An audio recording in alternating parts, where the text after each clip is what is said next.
There's a neighborhood in Tokyo called Sanya. For decades, it was where day laborers disappeared, men who had failed in every measurable way.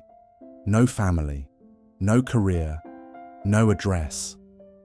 But researchers who spent time there found something strange. These men described a kind of freedom that the salaryman working himself to death in Shibuya could never access.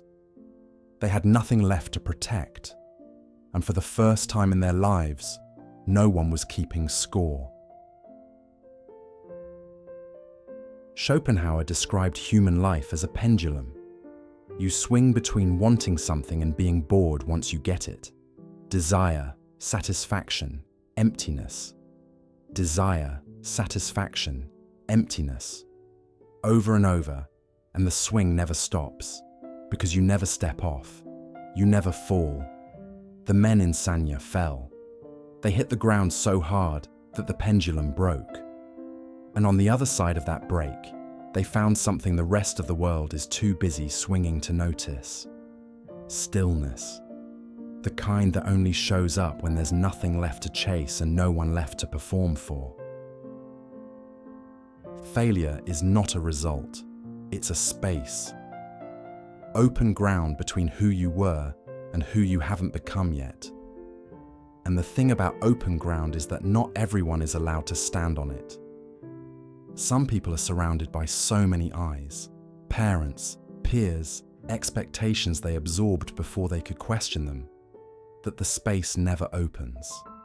They move from one approved outcome to the next, and they call it progress. But progress without risk is just a treadmill. You're moving, you're not going anywhere, and you can't step off because someone is always watching to see if you stumble. Think about who actually gets to fail.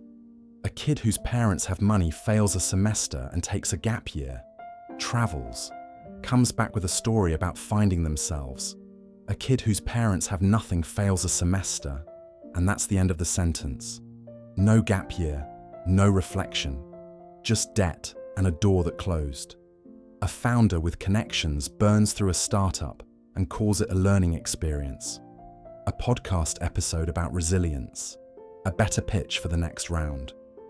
Someone without that network burns through their savings and calls it the worst year of their life. The experience of failure is identical. The consequences are not. And that gap between what failure teaches and what failure costs is where privilege lives. It's invisible to the people who have it and obvious to everyone who doesn't. This is why the loudest voices telling you to embrace failure are almost always speaking from a position where failure couldn't actually destroy them. They had a flaw beneath the fall, a name that still opened doors after the collapse, a story that could be reframed as resilience because someone was willing to listen to the second chapter. But for people without that flaw, failure isn't educational, it's existential. The blind drive underneath every human action, the thing that keeps you eating, working, surviving, doesn't care about your growth. It cares about your continuation. When the margin is thin enough, failure doesn't teach you anything. It just takes. So what happens to someone who is never allowed to fail? Not because they're disciplined, but because the cost is too high or the surveillance is too tight. Something worse than failure. They become a person who has never met themselves under pressure. Every decision they've made has been the unjudgeable one, the safe application, the sensible relationship, the career that no one could criticize. And from the outside, this looks like someone who has their life together. From the outside, this looks like winning. But from the inside, it feels like wearing a suit of armor you can never take off. You're protected. You're also suffocating. And the worst part is you can't explain it to anyone. Because by every visible metric, your life is working. The cage is comfortable. The cage is impressive. But it's still a cage. The desires you chase, the milestones you hit, the version of success you're building toward. Schopenhauer called this a borrowed will. None of it was chosen in silence. It was chosen under observation. And observation changes everything. You don't explore when someone's watching. You perform. You don't test your edges. You stay in the center where the lighting is good and the risk is low and the audience stays comfortable. And after enough years of this, you lose the ability to tell the difference between what you want and what you've been trained to want. The borrowed will start feeling like your own. That's when it becomes permanent. The men in Sanya weren't free because they had failed. They were free because failure had stripped away the audience entirely. No one was evaluating them anymore. No one was measuring their next move against their last one. And in that absence, in that total removal of external judgment, something opened up that most people never get access to. The space to act without being watched. The space to want something without having to justify it. The space to sit still without someone asking what's next.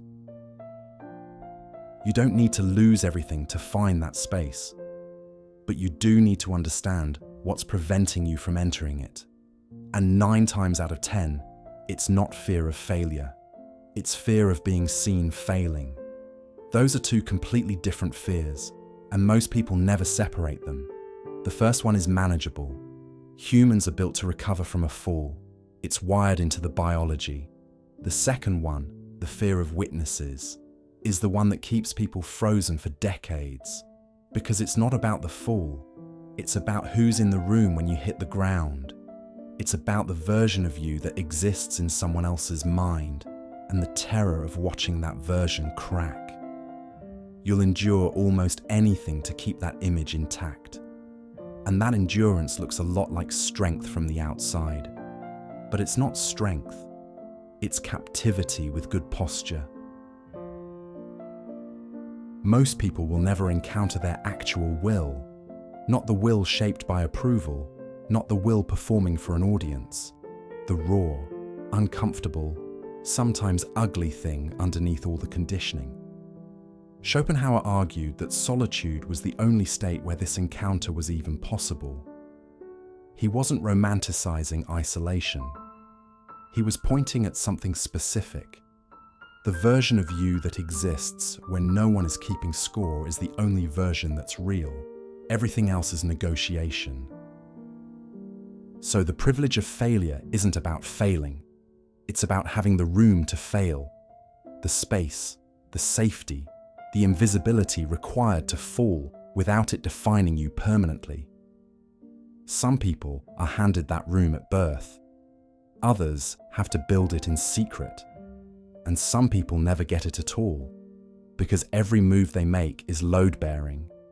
Every misstep has a cost that compounds. And the margin between a learning experience and a catastrophe is so thin that they can't afford to test it. The men in Sanya had nothing, and in having nothing, they stumbled into the one thing most people spend their entire lives avoiding.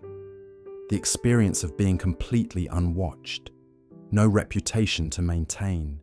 No trajectory to protect. No pendulum swinging between desire and boredom. Just a life, stripped down to its own terms, asking the only question that actually matters. What would you do if no one were keeping score?